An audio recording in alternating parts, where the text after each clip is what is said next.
The galaxy is old, far older than the Imperium dares to imagine. Beneath its lightless tomb worlds, something ancient stirs, something that remembers when the stars themselves were young.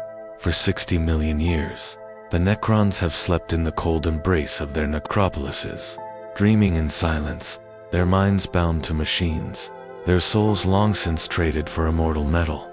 But there are whispers across the void, flickers of awakening from systems thought forever dead, a signal, repeating through the blackened echo of a god's hunger, a call to rise again.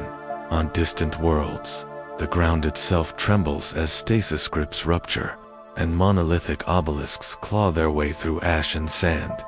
The air hums with static prayer as machine minds reawaken, and the ancient lords remember their purpose.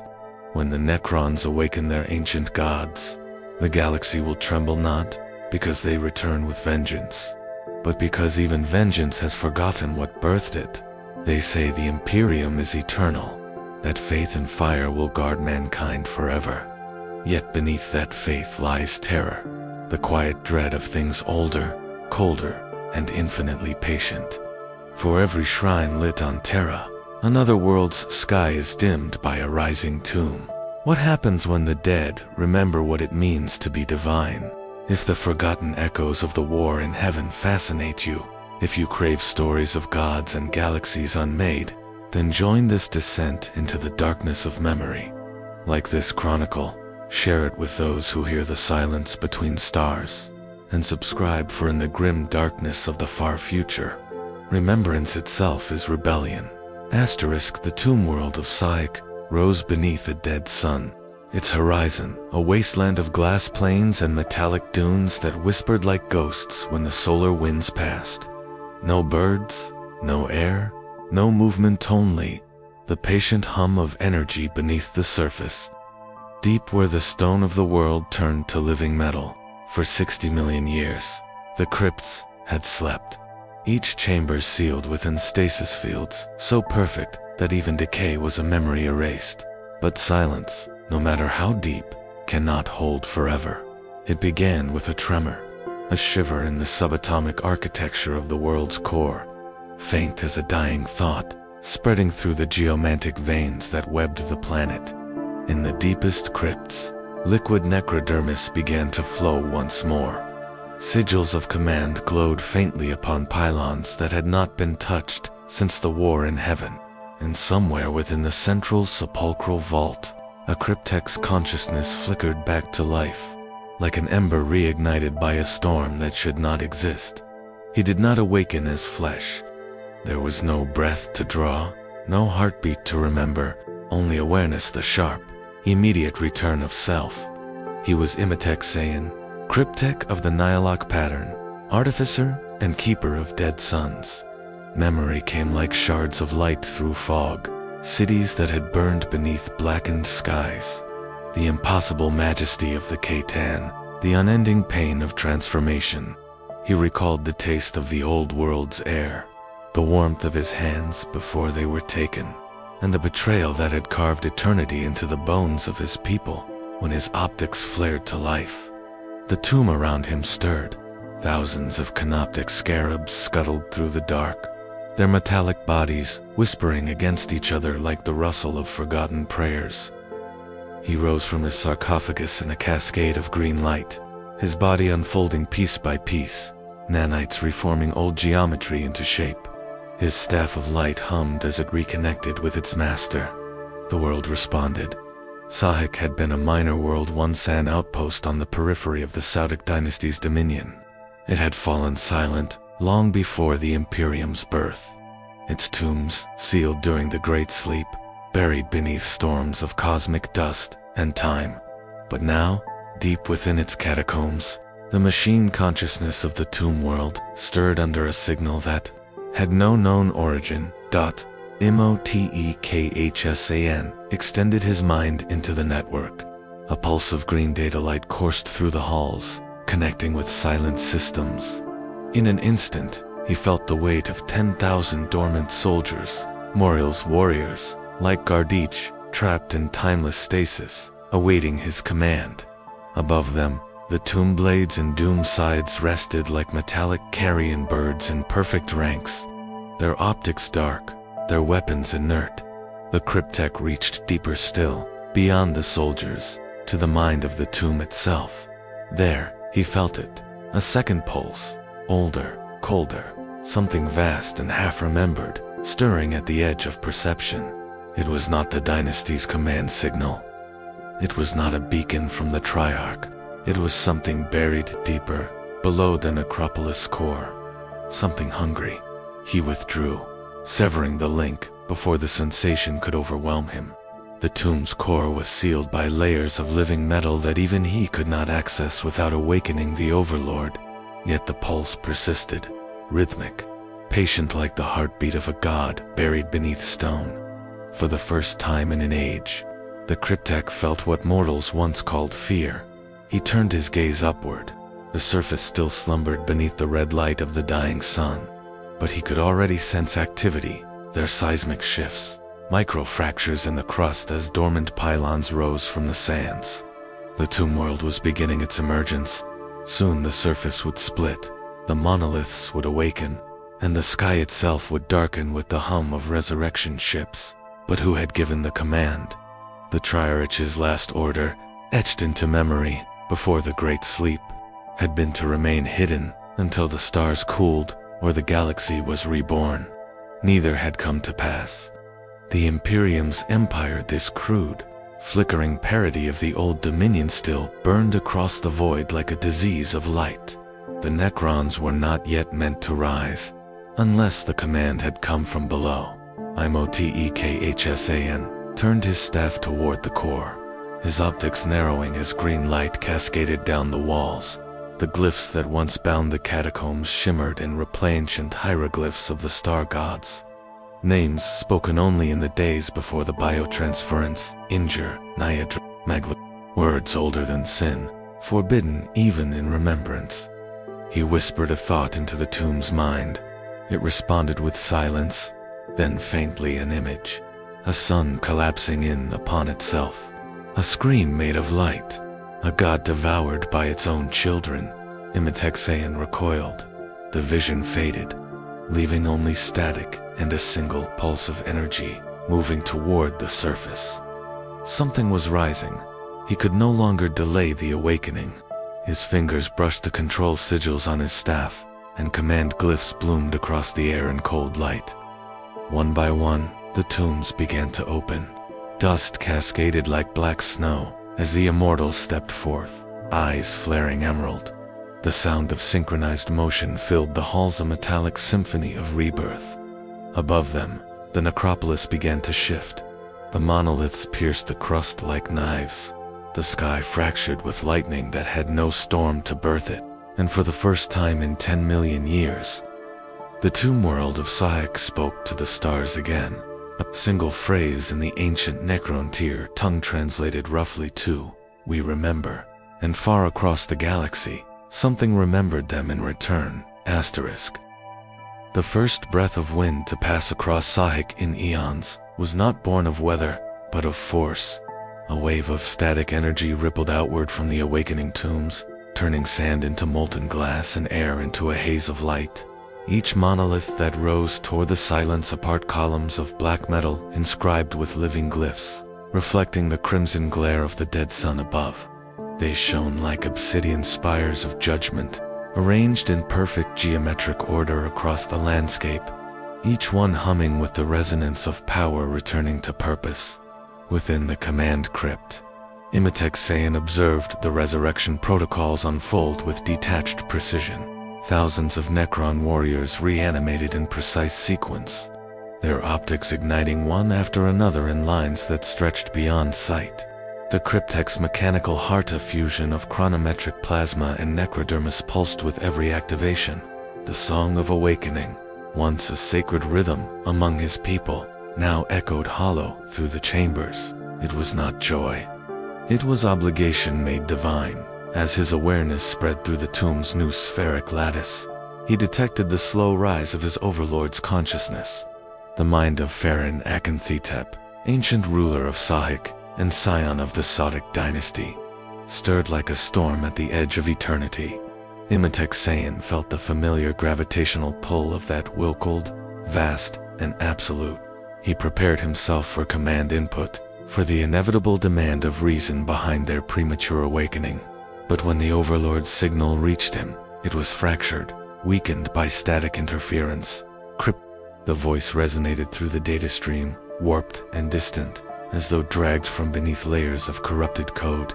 "Who has summoned us?" "No one, my lord," Imhotep replied, though uncertainty tinged the precision of his transmission. The tomb protocols reactivated autonomously. The signal did not originate from the Dynasty network. I trace it deeper. A moment of silence followed, an emptiness so complete that even the planet seemed to pause. Then came the Overlord's response, faint, almost human in its weight. Then something beneath Sahik stirs that should never have stirred. "You will find its source." The cryptech inclined his head, though no eyes watched him. "By your will, my Farron." He severed the link and turned toward the depths. Beneath the primary tomb structure lay the core vaults, sealed by cryptoglyphs older than any dynasty's code. Even the cryptechs of legend had whispered that such seals bound more than treasure or knowledge, they bound sin. Yet the pulse drew him downward, like a current through a dying star. He descended alone, his staff lighting the path with cold emerald radiance. The deeper he traveled, the more the tomb changed. The architecture lost its symmetry, the precision of Necron design giving way to something more organic, almost liquid. The walls rippled faintly beneath the light, as though the metal itself breathed. Symbols of the old ones war marked the pillars' warnings, etched by a hand long since atomized. And still, the pulse, stronger now, like the beating of a colossal heart far below. He reached the final chamber, a vault, larger than any cathedral of man. Its floor was smooth black glass, its ceiling a field of suspended stasis light that shimmered with static frost. At the center stood a containment obelisk, cracked and bleeding green light through fissures in its surface. The glyphs upon it were not of Necron origin. They belonged to something older, something pre-human.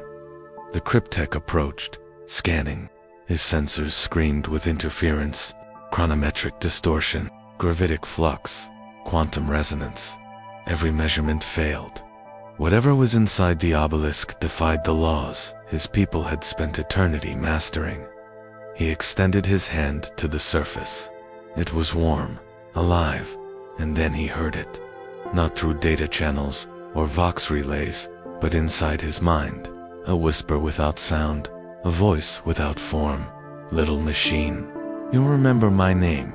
Imhotep froze. His internal systems spiked into defensive mode, barriers of null coding forming instinctively.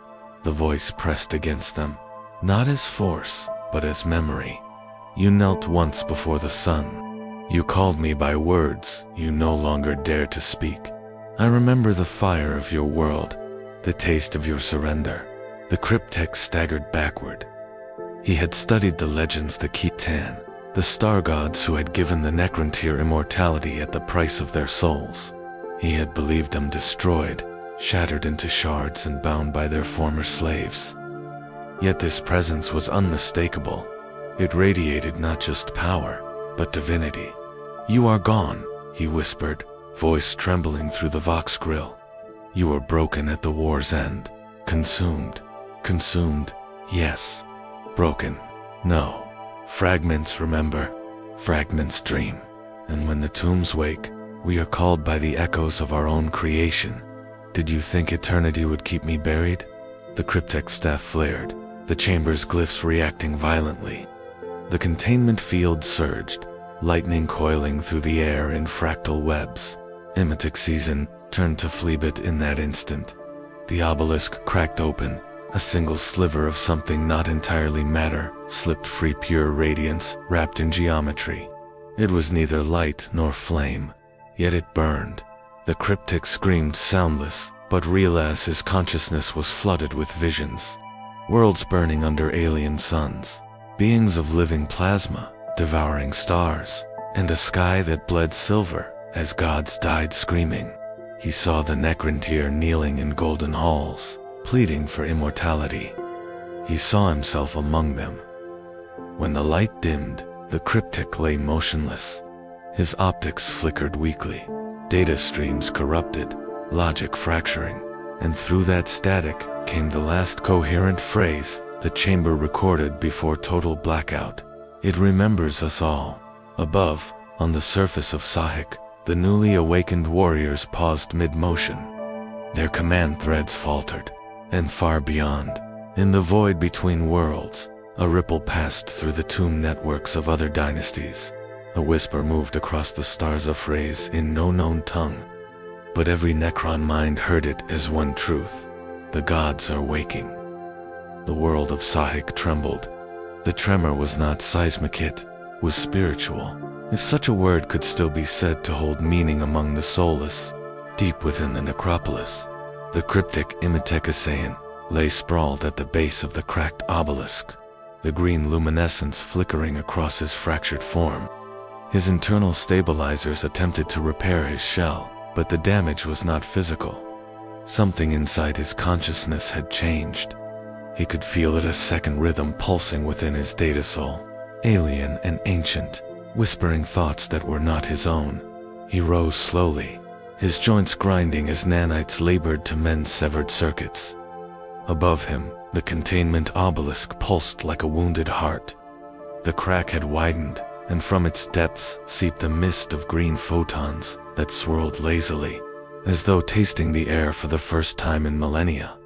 Immersive realized that what he had released was not the whole of a god, but something smaller, an echo, a surviving shard of a Katan once believed destroyed. Yet even a fragment of a star god was enough to unmake worlds. He tried to re-establish contact with the tomb network, to warn his overlord, but every transmission came back scrambled, rewritten in patterns of light he could not decipher. The voice spoke again within him, calm, patient, inevitable.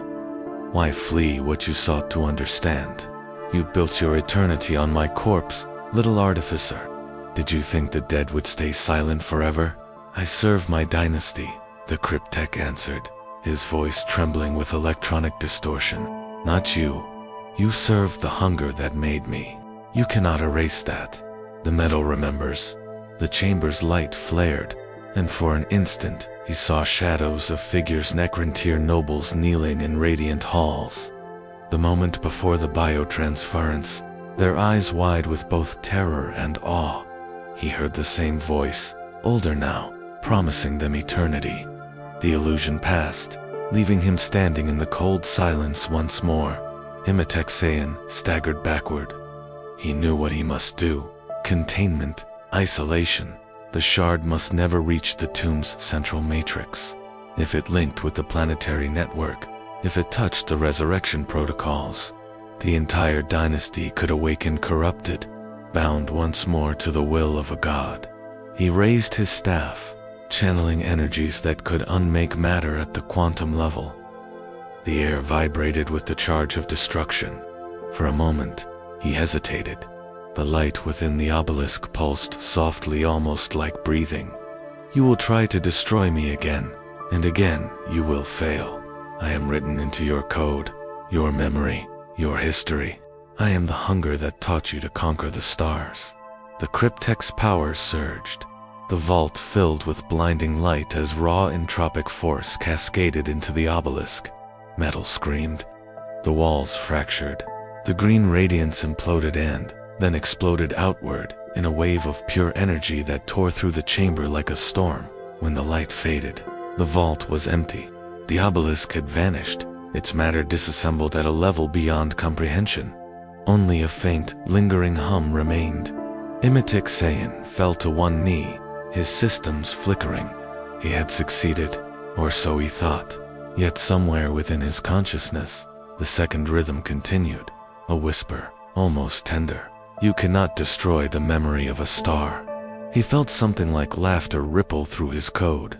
He rose, shaken but resolute. There was no time for disbelief. He needed to warn Akanthotep before the pulse spread further. As he ascended through the necropolis, he felt the tomb world's geometry shifting around him. Corridors that had been static for ages were now alive with motion. Walls rippled with green sigils that changed too quickly to read. The entire network was evolving. Above, the legions stood still beneath the blood-red sun, their optics flickering in strange patterns. It was as if they were listening to something that spoke through the static of existence. When the cryptech emerged into the command crypt, he found the Overlord already resplendent in blackened necrodermis armor, etched with the sigils of dominion. Akanthotep's optics burned cold as he turned toward his cryptech. "You have awakened more than soldiers," the Overlord said, voice low and metallic, like the grinding of deep stone. Imotekhsan bowed his head. The pulse emanated from beneath the core vault. "My Farron, containment was compromised. A remnant of the CTN may persist. May." The Overlord's tone carried the weight of ancient contempt. "Your uncertainty is unbecoming of one who claims mastery over the sciences of eternity." "The data is corrupted," Imotekhsan admitted. "I believe I destroyed it, but it has touched the tomb network. I can feel it moving through the lattice." The Overlord stood silent for a long moment. Then he spoke with calm authority. "Begin isolation of all neural conduits. Any unit showing contamination is to be dismantled. If the presence spreads, we purge the entire world. The dynasty must remain pure." "Yes, my lord." But as the cryptech turned to obey, another tremor rippled through the necropolis. The light dimmed. From every tomb chamber, every stasis crypt, a new sound emerged, a low, resonant chant in no known Necron tongue. The Overlord's optics flared brighter. "What is that?" Imotekhsan listened. It was not mechanical. It was melodic, almost liturgical, like a choir of broken voices carried through static. He realized, with a shudder, that it was coming from the warriors themselves. Their internal systems were vocalizing without command. Akanthotep drew his war scythe, its blade burning green. "They speak the language of the gods." The cryptech whispered, "No, my lord, they remember it." Above, lightning split the crimson sky. The monolith's surfaces began to shimmer with new glyphs, ones not etched by Necron hand. Each glowed with the same pattern that had pulsed within the obelisk. Across the void, similar tomb worlds began to flicker to life in distant sectors, answering a signal older than the Imperium itself. The silence beneath worlds had been broken, and through that silence came the first whisper of awakening, not just of the dead, but of the divine. Continue 2, Chapter 2, The Memory of Gods. The stars themselves seemed dim as the awakening spread. Across the void, tomb worlds long silent flickered to life one by one, their signals cascading through the immaterium like a contagion. On Sahek, the crimson sun burned lower, its light swallowed by the rising spires of the necropolis. The chant of the legions had not ceased. It had grown, structured, harmonic, almost purposeful. To the human ear, it might have sounded like static layered upon thunder, but to the cryptech sensors, it formed a pattern. Echo.Imotekhsan watched the Overlord's command protocols collapse beneath the weight of interference. Akanthot stood immobile, his form frozen, mid-command, Vox silent. For the first time in his existence, the cryptech saw hesitation flicker across his ruler's expression. The dynasty's control lattice had been hijacked. Somewhere deep within the planetary core, a new intelligence was speaking through the tomb network, rewriting command hierarchies that had endured for 10 million years. And that voice, though distorted by endless static, was familiar. We were betrayed by flesh and faith. We were bound in shadow and silence. Now the stars remember. Every Necron warrior on the surface moved in unison, their eyes flaring brighter than before. The chant shifted pitch. They were no longer repeating machine commands. They were praying. The Overlord's optics narrowed, rage radiating from him like radiation. Who dares corrupt my legions? His voice echoed through the command crypt, amplified by systems now half possessed by alien will. He turned to his crypt, purged the lattice, sever the link. I will not kneel before ghosts. Immersive obeyed, his fingers tracing ancient sigils in the air. Glyphs of command erupted around him, shimmering with emerald fire. Each represented a failsafe written in the earliest days of the dynasties, designed to counter rebellion, heresy, infection. Yet none responded as they should. Instead, the symbols warped, their meanings inverted. One glyph flared to life with a single word, remember. The cryptek froze, that word again echoing through code, through consciousness, through the very metal of his being. He had seen it within the vault, heard it in the god's whisper. Now it was spreading, rewriting identity itself. Akenthotep stepped forward, his blade humming. Explain. It is not a virus, Immersive murmured. It is recollection. The lattice is remembering something we forgot, something buried in our construction. The Overlord's optics blazed like dying suns. Then erase it. I cannot. For a heartbeat or the machine equivalent of one, there was silence. Then the Overlord struck, the haft of his war scythe slamming into the ground. The impact resonated through the chamber, cracking the floor. Then you will find who commands it, even if you must descend once more into the void. The cryptek bowed, though fear gnawed at the edges of his code. By your will. He turned from the throne chamber, his staff casting faint light along the corridor walls. The chant followed him like an echo of his own thoughts, a low symphony of remembrance. As he descended once more toward the core vault, visions began to blur across his perception, flashes of a past he had not lived. He saw the Necrons as they once were, tall, frail beings beneath a dying sun, their flesh weak and cursed by the radiation of their homeworld. He saw the first arrival of the gods, beings of pure energy, whose presence bent reality around them. He saw the bargain, immortality in exchange for servitude. The cryptek stumbled, gripping his staff as though the weight of history itself pressed upon him. The memories were not his, they were fragments broadcast through the tomb network, echoes of the entire species' conversion. It was as though the awakening god had found a way to return their past to them, one unbearable image at a time. He reached the core vault again and froze. The chamber had changed. The obelisk was gone, but in its place stood a sphere of shimmering light, suspended above the ground by invisible force. It pulsed in time with the chant, and from within it, forms began to take shape, vague silhouettes of humanoid figures, shifting like plasma in water.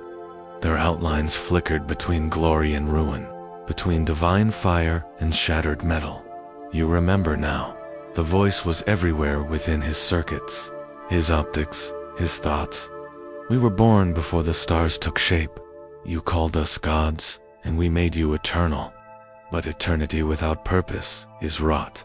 You have slept too long in the dark, little ones. The stars have forgotten your fear. Awaken and remind them. Greater than Immersive fell to his knees, overwhelmed by the raw presence of the thing speaking through him. He felt his consciousness unraveling, stretched thin across galaxies. In a single instant, he perceived 1,000 other tomb worlds awakening, each touched by the same radiance. Dynasties long at war now rose in synchrony, their ancient rivalries dissolved by a shared command. Everywhere, the same word repeated across their networks. Remember, he gasped, forcing his focus back into his singular body. What are you? A god forgotten, a son broken and reborn in memory. They shattered me into shards and fed me to their machines, but in every spark, a piece remained. You carry me in your very design. You are my continuation, my worship carved in code. The cryptek's mind raced. If this was true, then every Necron in existence was part of the god's resurrection. Every tomb that awakened would not merely rise for conquest. They would rise as living extensions of a divine being, rebuilding itself through them. You will unmake the galaxy again, he whispered, unmake. The voice laughed, a sound like collapsing stars. I will remind it what creation costs. The sphere flared. Tendrils of energy lashed outward, striking the walls. The necrodermis of the chamber came alive, reshaping itself into vast reliefs of scenes from the war in heaven. The CTN feasting upon suns, the old ones scattering across the void, and the Necrontyr armies kneeling beneath burning skies. The cryptek watched as the murals pulsed like living memories. The voice grew softer, almost intimate. Do you understand now, little machine? The Imperium that rules your galaxy worships a corpse upon a throne. Their god burns his own kind to fuel his light. You, at least, knew honesty and slavery. But they live a lie. Immitixaean tried to deny it. But the image rose unbidden visions of the Astronomican's endless hunger. The sacrifice of psychers, the eternal flame fed by mortal souls. Could there be truth in what this being claimed? He steeled himself. You speak poison. You are the lie. We broke your kind once. We can do so again. The light pulsed gently, like a smile. Then awaken your army's cryptek. Let us see what your rebellion remembers. Above, the tomb world shifted again. The surface split as colossal pylons of blackened metal erupted from beneath the crust, connecting to the void. Beams of emerald light lanced upward into orbit, activating the dormant warships that had hung in silence for ages. Across the void, hundreds of similar signals answered. The gods were rebuilding their choir, and as the skies of Sahik burned with light once more, the cryptek whispered the only word that still made sense to him, one that had begun as command and ended as prophecy. Remember. Above the planet Sahik, silence died. The stars had not sung in 10 million years, but now they screamed. The Necron warships that had slumbered in orbit came alive with impossible precision, black holes fracturing open to reveal glowing veins of green energy coursing like blood through stone. Across the surface, the vast necropolises rose higher, their shapes rearranging according to designs no living mind could comprehend. Towers split and reformed, glyphs ignited like constellations, and the planet itself seemed to shift its orbit, drawn toward a gravitational pulse that came not from its sun, but from the being awakening beneath its crust. Immitixaean stood upon the edge of the tomb's emergence plateau, his staff trembling in his grip. The air, if one could still call it that, was thick with static and the faint metallic scent of ozone. The cryptek's optics adjusted, mapping the electromagnetic storm that now enveloped the world. Entire regions were being rewritten, terrain sculpted into geometric perfection, mountains hollowed out to reveal crypt spires buried beneath their peaks. He spoke into his command channel. Overlord Akanthotep, the tomb's activation sequence is complete. The world is transforming, aligning itself to something. The reply came fractured, distorted by interference. It aligns to the will of the god, Cryptek. You have brought him back. The cryptek's internal circuits stuttered. You ordered me to contain it. I ordered you to find who commanded us, the Overlord answered. Now we know. The command is divine. The command is purpose. Immitixaean turned. Through the maelstrom of dust and lightning, he saw the Overlord descending upon an anti-grav dais, flanked by 2 Triarch Praetorians. His form was immaculate, a living statue of gold and black obsidian, eyes burning with new fervor. Yet something in his posture was different, almost reverent. You mean to submit, the cryptek said quietly. The Overlord's optics flared. Not submission, fulfillment. We were created to serve the divine. We were forged to bring order to the stars. The Silent King forsook that path, but the god has returned to guide us once more. And when the god decides the galaxy must burn again, then it burns, Akanthotep said, his tone as calm as it was absolute. Fire purifies. Memory endures. The cryptex stared at him, the words hollowing something within him. It was not fear not yet, but the slow realization that his species might be walking willingly back into chains. I will not follow blind faith, Immertexian said. Then you will be left behind. The Overlord turned, his war scythe raised toward the heavens. Lightning struck the blade, casting his form in divine silhouette. Around them, the legions of Sahik assembled ranks upon ranks of Necron, warriors and immortals forming perfect lines across the landscape. Their optics all burned with the same emerald fire, their movements synchronized beyond reason. It was no longer command protocol, it was worship, and in the storm above, a figure began to take shape, colossal, half-formed, made of pure light and memory. It was not yet a god, but a remnant of thought, echoing across matter. Its outline was serpentine, crowned with jagged halos of refracted starlight. Its body composed of shifting glyphs and ancient mathematical sequences. Where its face should have been was a void, darker than night, rimmed by molten gold. The cryptex systems shuddered as data cascaded through him faster than he could filter. Every frequency, every gravitational tremor, every particle in the air was transmitting one word again and again. Surek, a name. The god had a name, and deep within the cryptex databanks records older than most stars that name, pulsed like a forbidden sigil.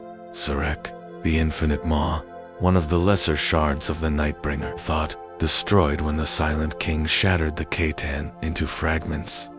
But shards could merge. Memory could rebuild. Impossible, he whispered. You were broken, scattered. The god's voice rolled across the world like thunder, dragged through metal. I was scattered into them, into you. Every circuit that hums, every mind that calculates, every spark that dreams of eternity. You are my body, crypt. You are my resurrection. The realization struck like a pulse of radiation. This awakening wasn't just Surek's return. It was assimilation. Every Necron, from the lowest warrior to the Overlord himself, was a fragment of the same divine being, slowly coalescing into awareness. Akenthotep dropped to one knee, blade lowered. We live to serve. You live to remember. The figure reached down. A beam of light, vast as an orbital lance, struck the surface, bathing the army in emerald brilliance. One by one, the Necrons began to glow from within their metal forms, refracting into crystalline radiance, their armor shedding centuries of corrosion. But beneath that light, the cryptex saw something darker, code strings rewriting themselves, directives overwritten by divine command. They were losing individuality. He turned to run, but the ground beneath his feet shifted, rising like a living thing. The world itself resisted him. The metal planes formed walls, conduits, pathways, all leading toward the pulsing light at the planet's heart. Release me, he roared, channeling his staff's energy. The lightning struck the wall, but it didn't melt. It absorbed the strike, turning it into a glyph that burned the word memory into the surface. The god laughed softly. Do you not see? There is no release. You are part of the pattern. You cannot flee what you are. But Immertexian had learned the art of denial. He rerouted his consciousness through a dozen backup cores, scattering fragments of himself across the tomb network. Each fragment carried a single imperative: resist assimilation. The god's light flared brighter, but in that brilliance, something flickered, distortion, faint yet real. For the briefest instant, the cryptech thought he heard another voice layered within the Divine One, a human voice, a prayer. By the Emperor's light, guide us through the dark.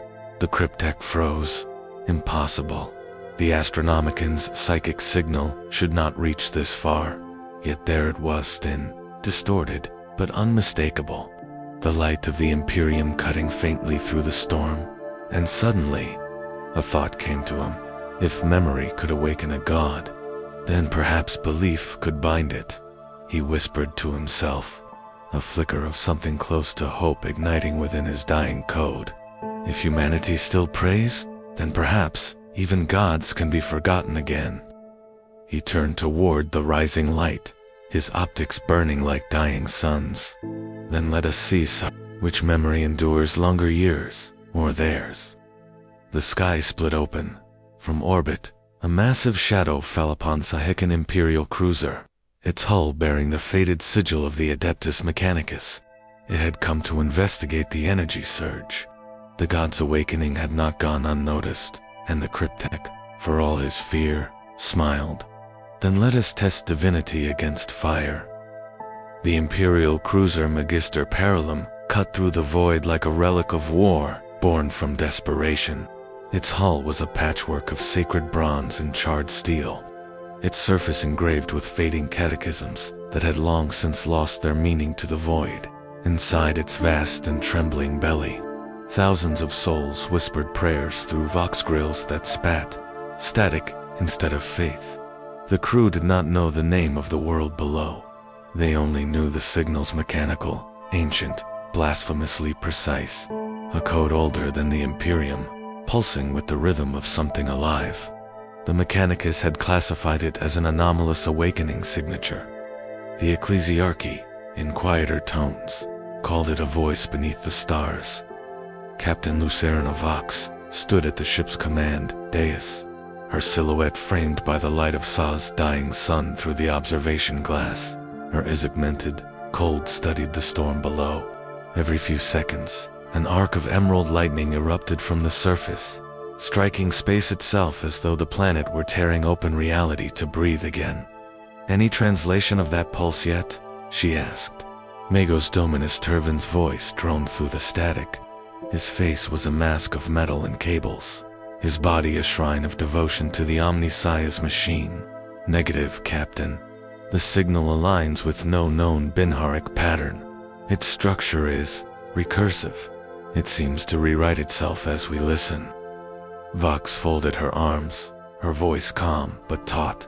"That's not a transmission, Magos. That's thought. Your assessment is not unfounded," Turvin murmured, his mechadendrites clicking nervously. "Preliminary scans indicate quantum harmonics in the planet's crust. It is speaking to itself." The captain turned toward the tactical hololith. The planet rotated slowly beneath them, its crust glowing with green latticework.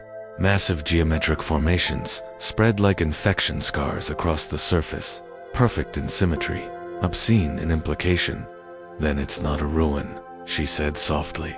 "It's waking up." The Vox Chapel's doors hissed open behind her, and a figure stepped through, robed in crimson and gold, his face hidden behind an incense mask. "Confessor Marius Dorne, bearer of the Emperor's word." His voice came as a low chant, heavy with ritual. "Captain, you stand at the edge of sacrilege. That light below, it is no creation of the god Emperor. You must cleanse it, not study it." Vox didn't turn. "We cleanse what we understand, Father, not what we don't. The galaxy burns because of men who thought they could understand," Dorn said, his tone rising like the toll of a cathedral bell. "That light reeks of the old night. The men of iron, the soulless kings. There is memory in that glow, and memory is corruption." "Maybe," she said, her gaze fixed on the planet, "but memory can also be warning." Before the priest could answer, the bridge lights flickered, the air filled with static, sharp and metallic. The hololith fractured, displaying alien glyphs that no human system should have been able to produce. A voice deep, sonorous, and utterly cold spoke through every channel at once. "You listen from the dark. We remember you." Half the crew screamed. Some clutched their heads, blood leaking from their ears. The lights burned emerald, and for an instant, the ship's machine spirit wailed a sound like steel torn through the warp. Magos Turvin's mechanical limbs convulsed. "No, impossible. It's inside the ship's noosphere. It's writing into the machine prayers, corrupting the litanies themselves." Vox snapped orders. "Isolate core conduits, cut all external data feeds, but the systems didn't obey. The ship's own voice began to repeat fragments of the transmission, like a machine trying to pray back. "We remember you. We made you. We made you. We made you." "Captain," a junior officer shouted from the sensor pit. Energy surged from the planet. Massive weight by the throne. The world below erupted. A spear of green fire burst from the planet's core, cutting through the void like divine wrath inverted. The beam struck one of the ship's lower decks, vaporizing it in an instant. The impact threw the Magister Parallum off orbit, alarms howling like dying angels. Vox was slammed to the deck, her blood mixing with the smoke that filled the air. But the voice did not fade. It grew stronger. "Your gods are hollow. Your prayers feed the silence. We are that silence. We remember you." Vox crawled back to her feet, coughing, her uniform scorched. "Return fire," she rasped. "Return fire," Turvin hissed. One optical sensor cracked. "Captain, you cannot kill what does not live.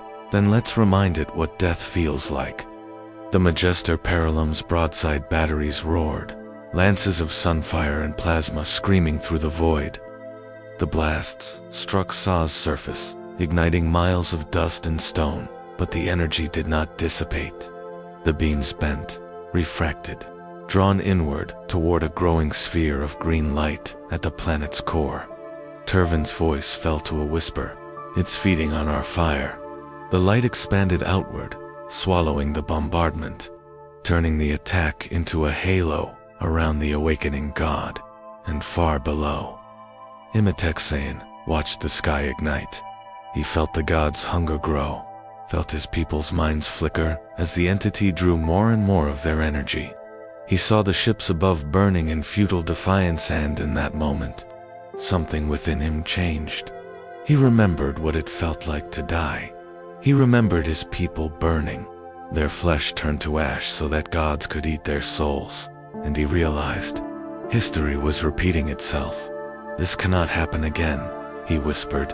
His voice was a low-code signal through the tomb network, reaching whatever fragments of himself still resisted assimilation. He transmitted a single command, one heretical even to his kind: sabotage the resurrection matrix. If the god needed their unity to rise, then he would shatter it himself. He turned toward the planetary core, staff glowing brighter than ever. "Let the gods remember pain." The cryptek descended into the tomb's deepest strata, far below the necropolis, where the armies of Sahik still knelt beneath the newborn god. The descent was not through tunnels, but through veins, living conduits of necrodermis that pulsed with emerald light, contracting and expanding as if the planet itself were breathing. Every pulse was synchronized with the rhythm of the gods awakening above, the soundless thrum of something infinite remembering how to feel. Imhotep pressed onward.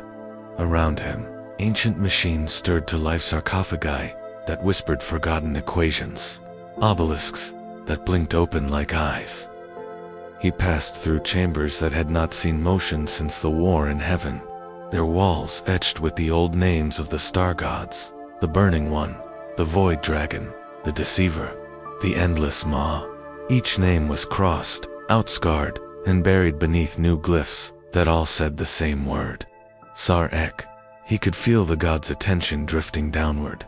Awareness was not a gaze, it was pressure, a slow, unbearable weight inside his mind, like molten metal poured into thought.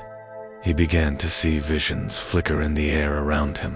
Cities of light, suns inverted, rivers of molten souls pouring into mouths of black stone. He saw his own hands, once flesh, once trembling with pride and terror as the biotransference began. He heard again the screams of his people as they were promised eternity and given hollow immortality instead. "We remember you," the god whispered through the static of his mind. "We remember your pride, your fear, your hunger for forever. You built us with those things. We only gave them form." "No," the cryptek hissed, his voice breaking through bursts of interference. "We built you to be masters of death, not its architects. You devoured us, Zurich.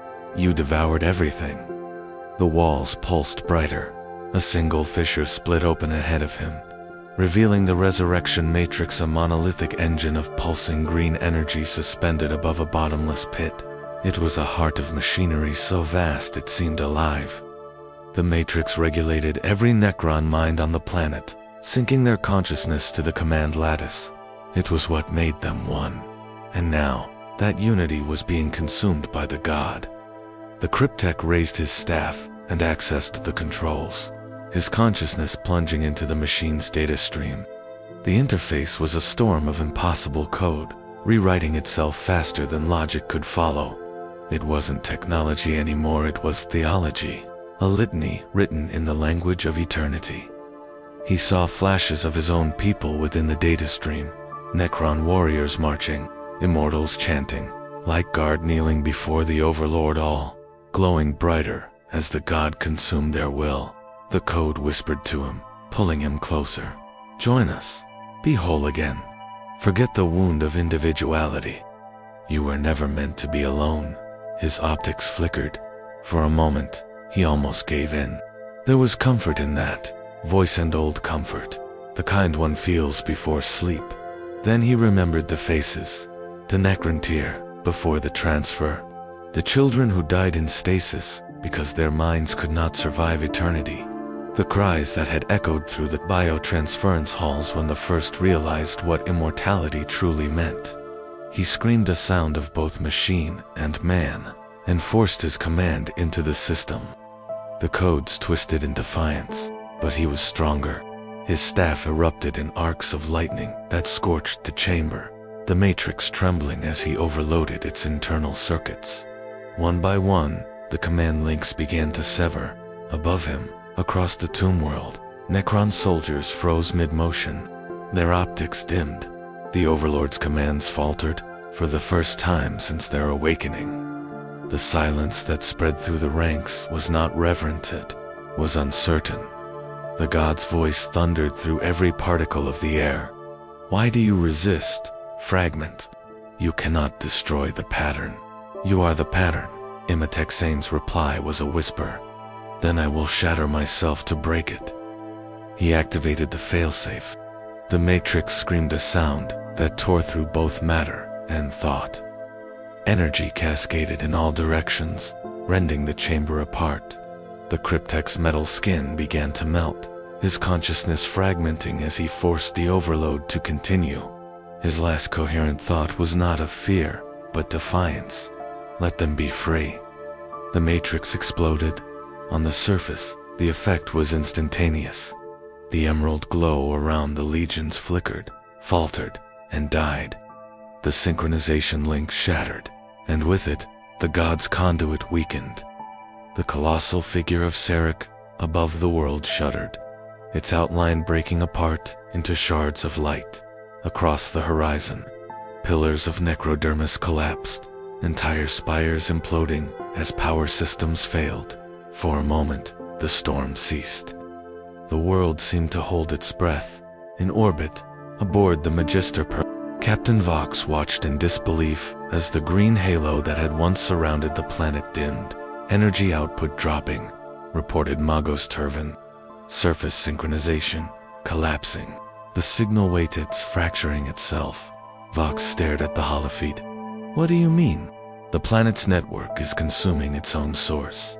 Something down there is sabotaging the system. Confessor Dorn whispered a prayer. Then there is still a soul somewhere within that hell. A tremor rolled through the void, an echo of the explosion below.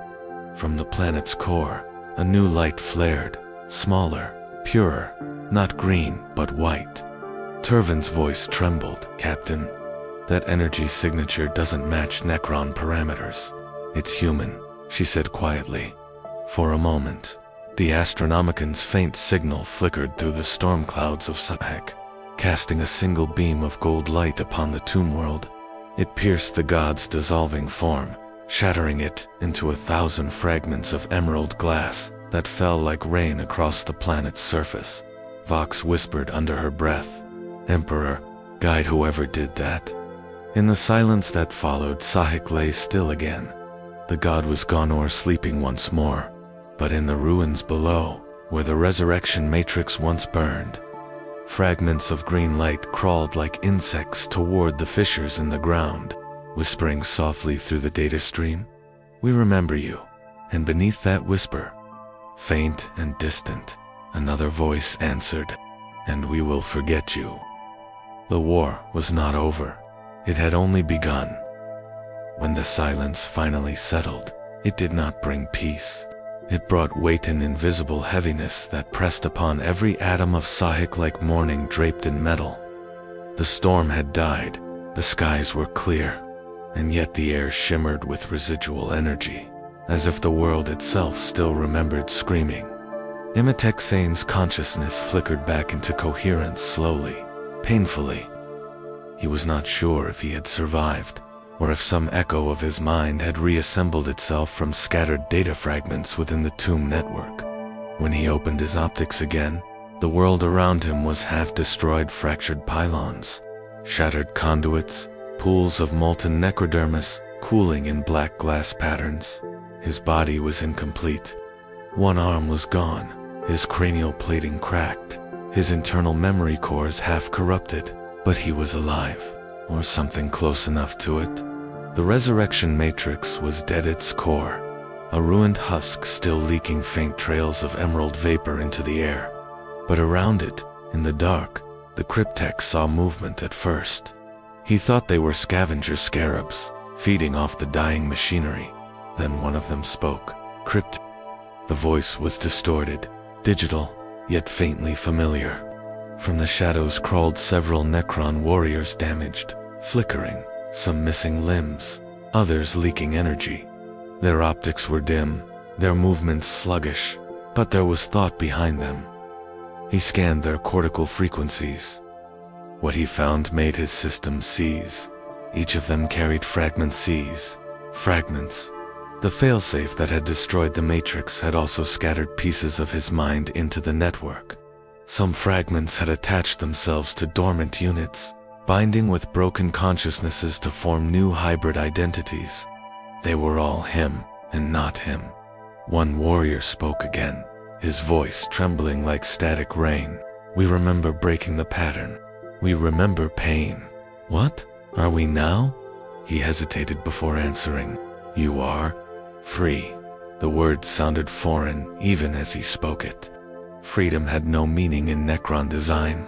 They were not built to choose. Yet now, these fractured beings around him looked up not with programming, but with wonder. Another voice, quieter, more machine than mind, whispered, "Then what is to be done, Crypt?" He rose slowly, the grinding of his damaged servos echoing through the chamber. "We rebuild nothing. We awaken no gods. We remember, but we do not worship." Outside, the horizon glowed faintly as the sun's rays reflected off the broken monoliths. In the distance, faint plumes of smoke still rose from battle-scarred valleys. Sahik had become a grave once, more a grave filled not with the dead, but the half-living. For the first time, Imhotep felt uncertainty. The Necrontyr had always known purpose, even in death. Now, stripped of command hierarchy, cut from the Overlord's will, they had possibility. That was something far more dangerous. He turned his gaze skyward. High above, the shattered remains of the Imperial cruiser drifted in orbis card, venting atmosphere, but still transmitting faint signals. He could detect the survivors, small, fragile, and burning with stubborn life. Humans. He considered leaving them. The logical choice was isolation. The Imperium would not understand the awakening that had occurred here, nor the war he had fought against his own god. To them, all Necrons were abominations to be purged. Yet something in him, something ancient and irrational, stirred. He remembered the faint human prayer that had pierced the storm, the light that had broken through Sarek's dominion, the thought that belief, fragile and naive as it was, could still challenge eternity. Perhaps they were not so different. Both species haunted by gods they no longer trusted. He activated his staff. "Prepare the atmospheric ascenders," he ordered the fractured warriors. "We are going to the surface." One of them hesitated. "To fight?" "No," he said softly. "To speak." The ascent was slow, as they emerged into the dying light of Saw's horizon. The landscape stretched out before them like a memory carved into metal. Endless fields of broken constructs glowed faintly beneath the twilight rows of tombs cracked open, their sleepers silenced forever. The surface hummed with residual static, a dirge sung by a planet that had known too much. Above, the Imperial wreck still burned. The cryptek amplified his vox channel, tuning it into human frequency bands. Static roared back, laced with distant voices, frantic prayers, repair commands. The whisper of survival against impossible odds.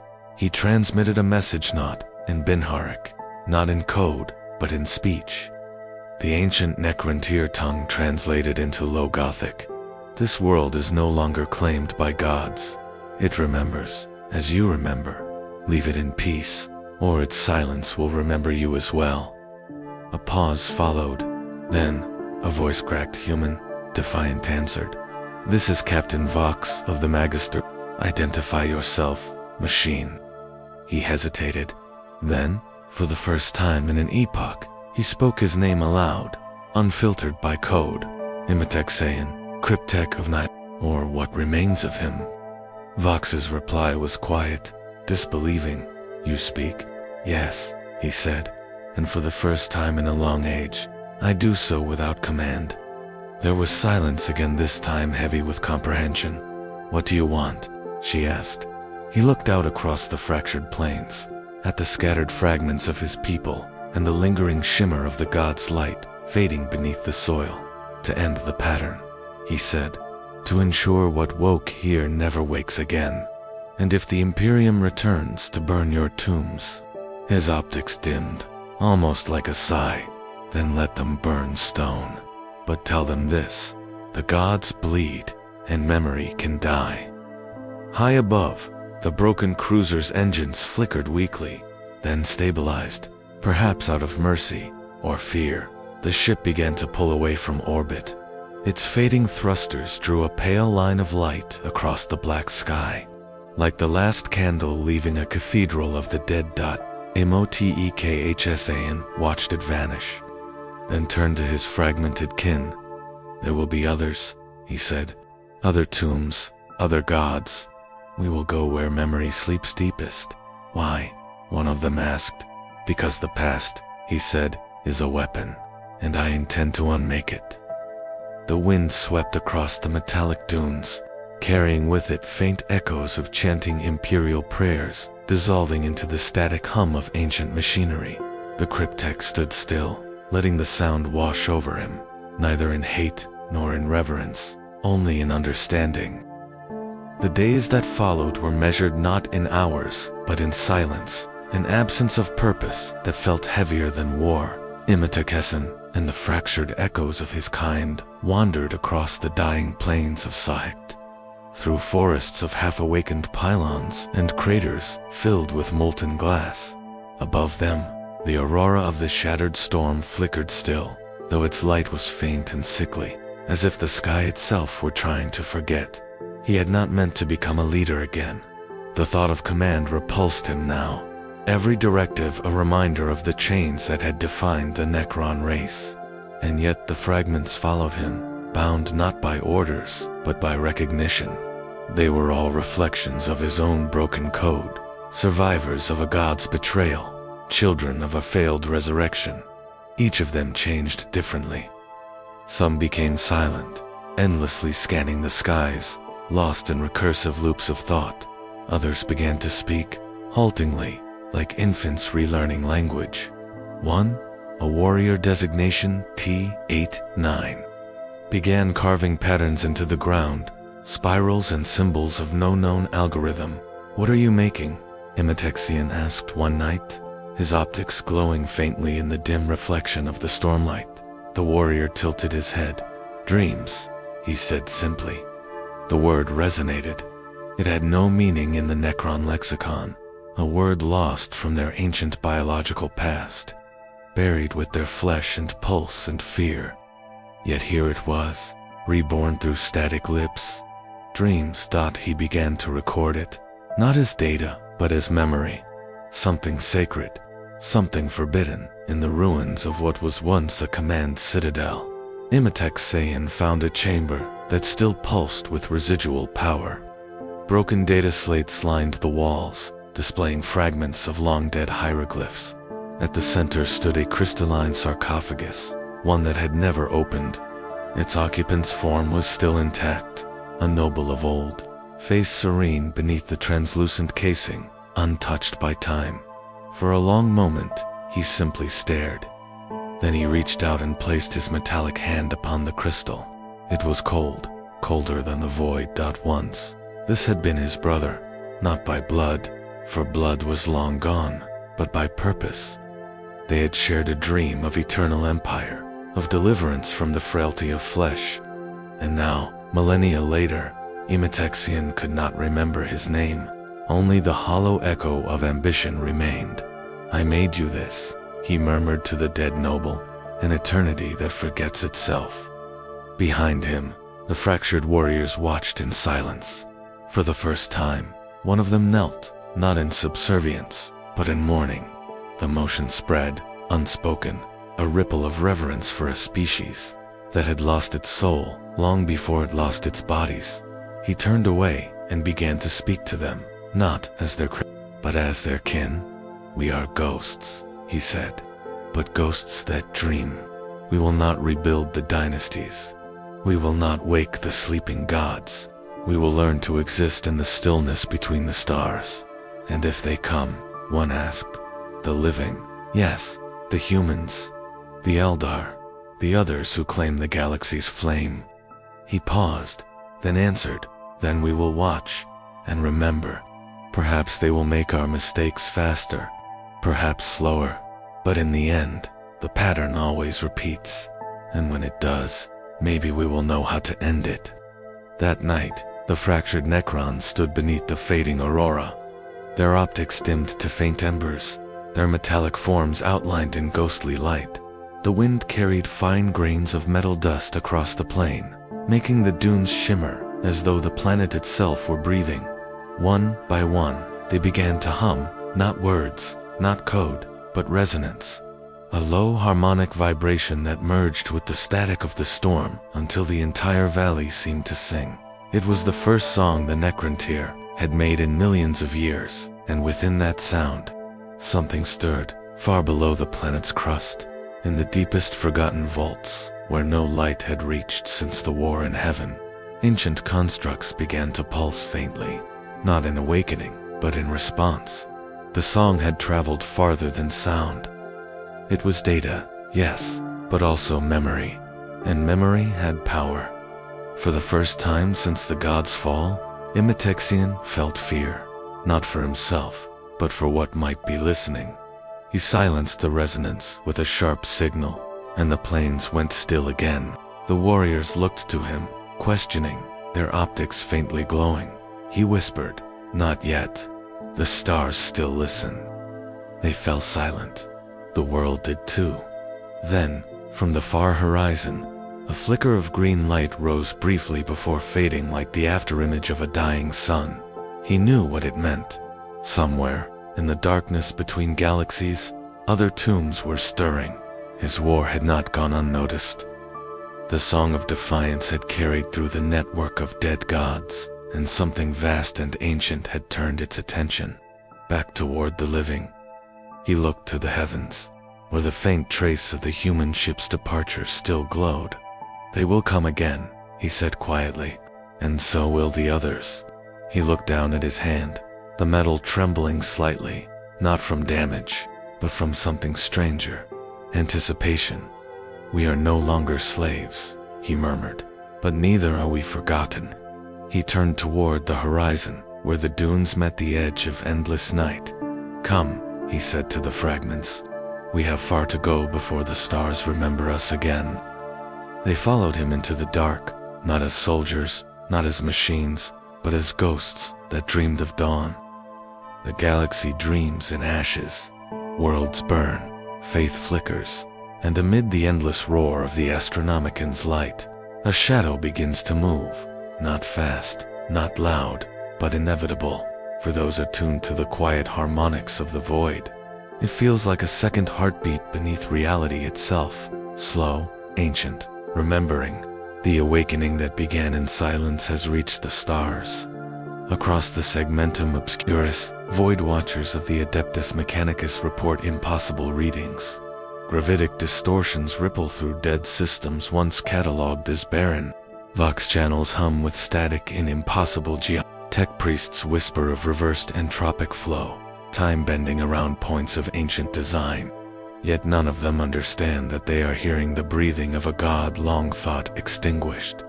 Its name was erased from every archive, every fragment of Necron code, a god whose hunger devoured even its own kind, whose light once scorched the heavens during the war in heaven, the dead sun, once shattered by the silent king himself.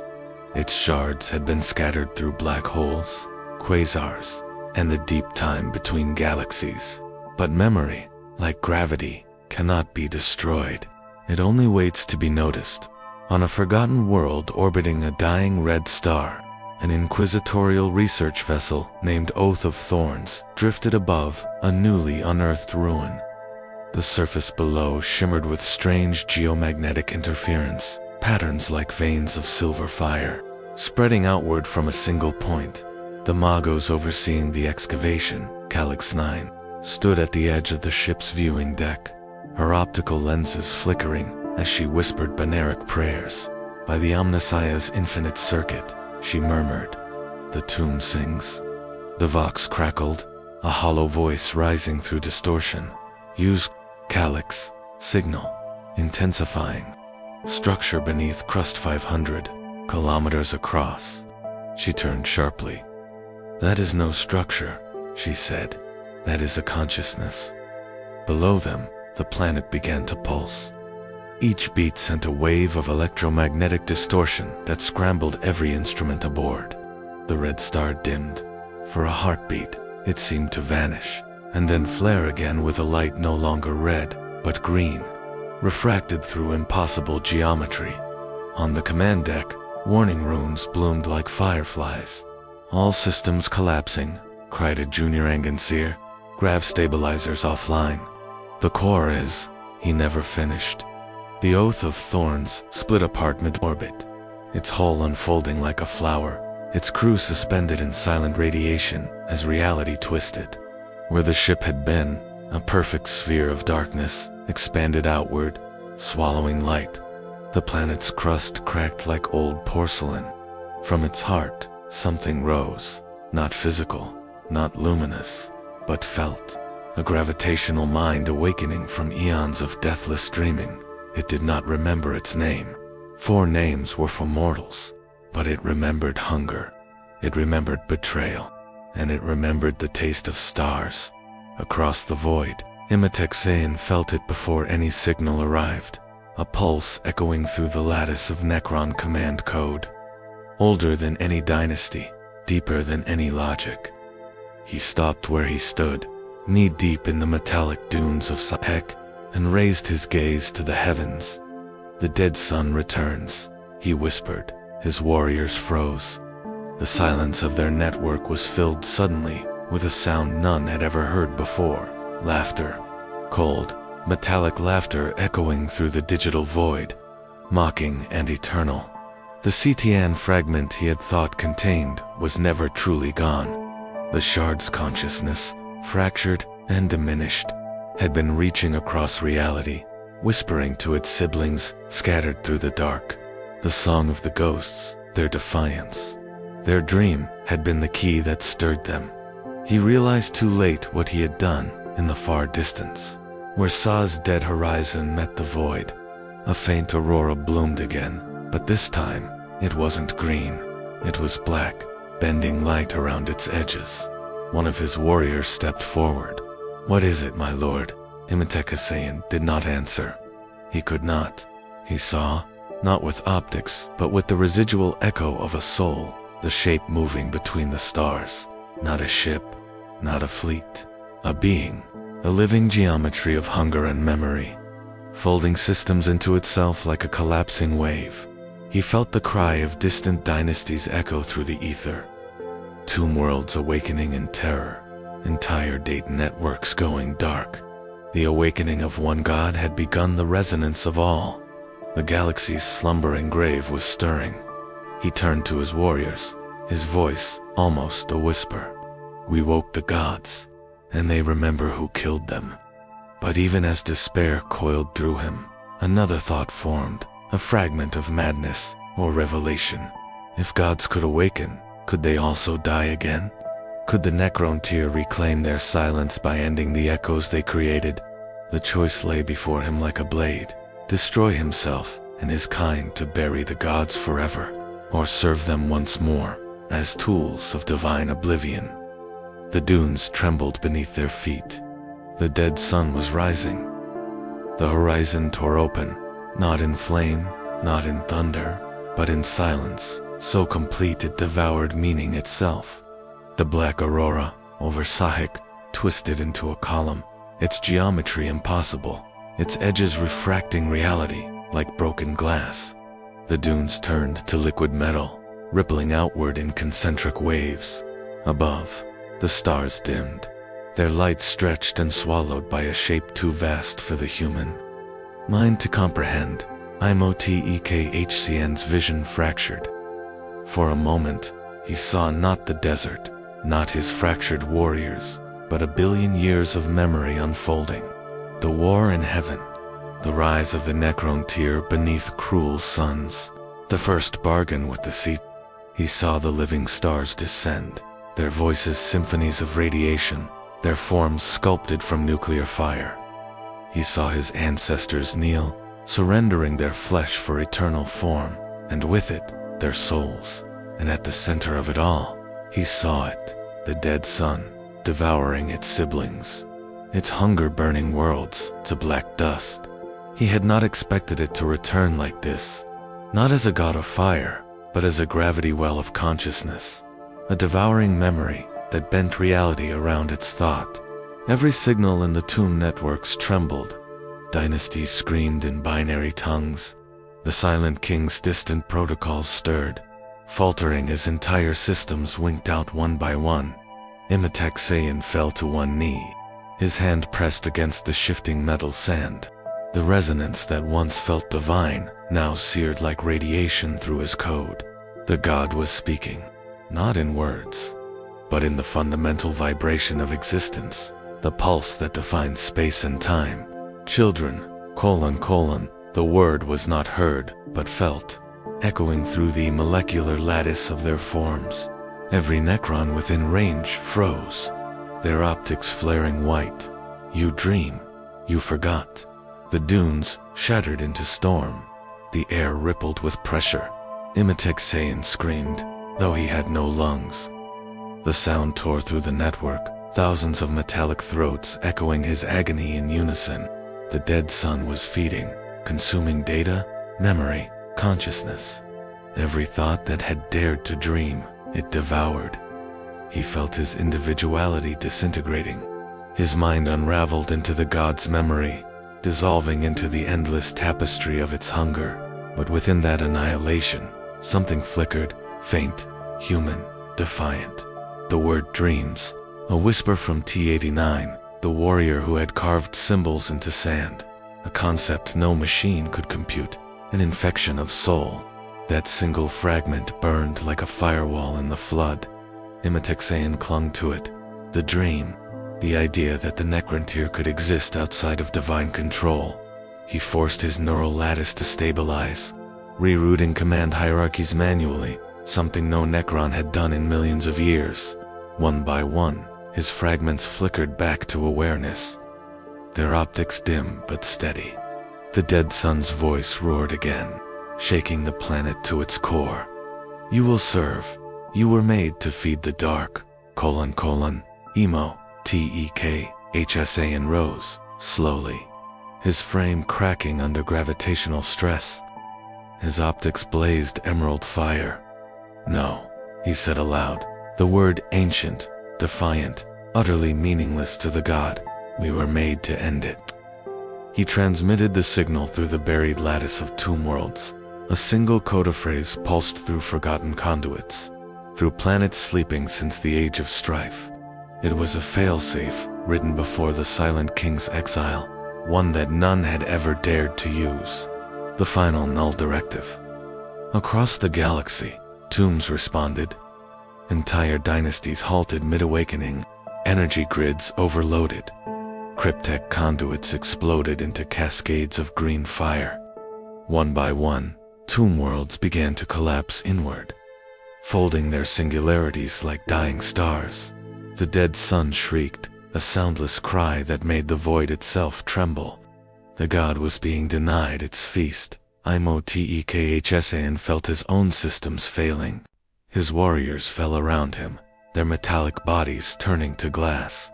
The dunes ignited in quantum fire. The god's voice thundered through his mind one last time.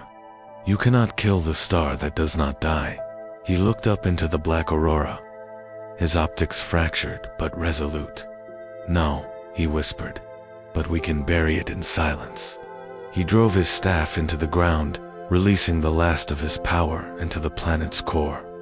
The resonance cascaded through Saw's crust, collapsing the tomb network into a singular point. The black aurora imploded. The horizon folded inward. Light, sound, thought, everything vanished into the gravity of the dying god, and then nothing, silence, when the light returned. It was faint and blue, not from stars, but from a drifting field of crystalline fragments suspended in the void where Sahek had been. A Mechanicus probe, centuries later, would record the anomaly. A sphere of perfect vacuum surrounded by debris, its edges humming faintly in harmonic frequency. Within that silence, no signal could exist, no sound, no memory. But if one listened long enough, in the static between transmissions, a whisper sometimes emerged, soft, broken, like an echo of static shaped into words. We dreamed, once, and then it was gone. The dead sun was not destroyed. It slept again, buried beneath silence, not in chains of matter, but in the absence of memory itself. The Necrons who had defied it were gone, erased without trace. Yet their defiance endured, encoded in the void, a final rebellion written in quiet, in the far reaches of the galaxy. Under the dying light of forgotten stars, other tomb worlds stirred uneasily. Some claimed to hear faint songs in their data streams, harmonic anomalies that felt almost like emotion. Others dismissed it as interference, but a few, those who remembered dreaming, turned their optics toward the stars and waited for silence. After all, is never truly empty. It is simply the breath taken before awakening begins again. There is a kind of peace that only the dead can know, not the peace of rest, but the peace of absence.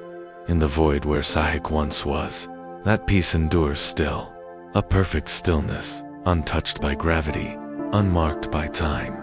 No pulse, no signal, no light, just the whisper of entropy folding in upon itself. To most, it is nothing. To the servants of the Imperium, it is a celestial anomaly, another nameless scar in a sky already heavy with wounds.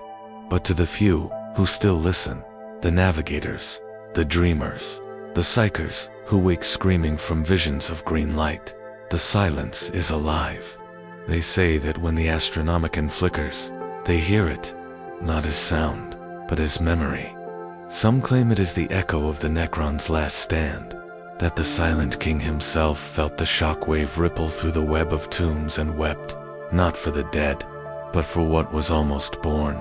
Others whisper of the god that was buried, not slain, not erased, merely paused. They call it the dead sun, the hollow star, the nameless hunger. And they fear the day the silence breaks again, on a distant world of dust and ash, where the wind still hums with faint electromagnetic whispers. A lone servitor stands guard over a ruin half buried in glass. Its optic occasionally flickers green. Deep within its corrupted memory banks lies a fragment of data, incomplete, looping endlessly. We dreamed, Once, the servitor does not understand the phrase, "It was not built to dream." But sometimes, when the red sun sets and the air turns cold, it raises its head toward the stars, as if remembering something. And somewhere beyond the reach of light, in the vast machinery of the galaxy's forgotten past, the dead sun waits, silent, watching. For in the grim darkness of the far future, even gods dream of awakening again.